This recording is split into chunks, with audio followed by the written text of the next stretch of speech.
افغانستان کې د طالبانو او د امریکای ترمنځ سداسې پرمختګ شوی دی چې ما دا غنل غوښتل چې په هغه باندې زه په دې باندې خبرې هم وکم. هغه دا چې د کله نه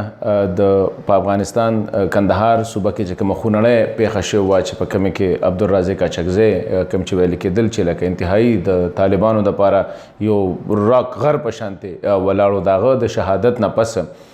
پرله پسې داسې واقعات وشو چې کومې خبرې ما په مخکې ویډیوز کې کولې هم د هغې هغه کنفرمیشن ورته ویلی شو. اوس دې وخت کې زه دا ګورم او دلته ریپورټس هم اسلام آباد کوم دا دي چې امریکا برای راست یعنی ډایرکټ د طالب سره د خبرو اترو چې کوم بهیر شروع شوی دی روان دی هغه اوس ډېر مخکې تللی دی. لکه زه تاسو ته یو څو مثال در کوم. د رازق د شهادت نه پس پاکستان کې د طالبان د ملا عمر پسې چې دویم نمبر کم کسو ملا عبدالغنی برادر صاحب هغه چې په کال 2010 کې یعنی تقریبا 9 کالونه چې کوم دی هغه دلته کې قید و پاکستان هغه رها کوم. هغه سره چې کوم دی یو بل اهم طالب کمانډر چې کوم ملا عبدالصمد ثانی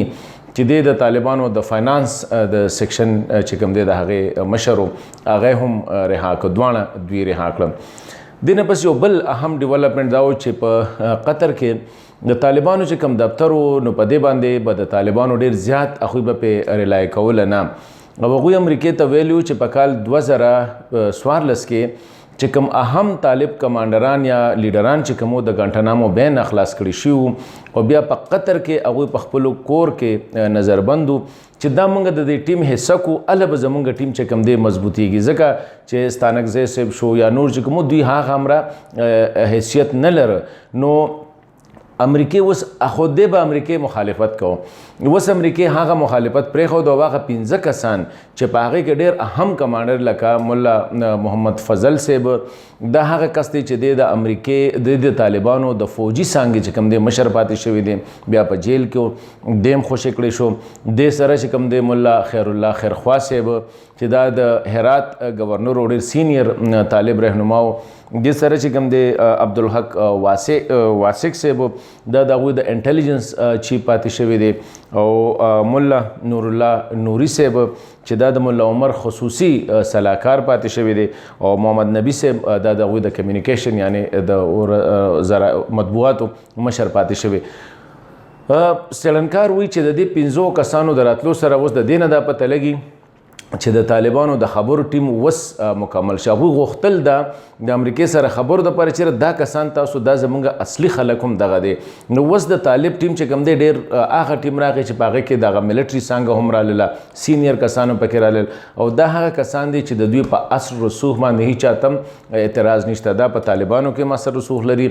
د ایون مجاهدینو کې هم اصل رسوخ لري او ایون په سیاست کې ملا خیر الله خیرخوا صاحب چې کوم دی دا ویل کېږي چې د حامد کرزی صاحب خاص کسو. بلکې موږ وګورو نو کله نه چې دغه واقعه شوې دی یا افغانستان الیکشن شوې دی د هغې نه پس طالبانو نه یو ډیمانډ د طالبانو 2 ډیمانډس میجر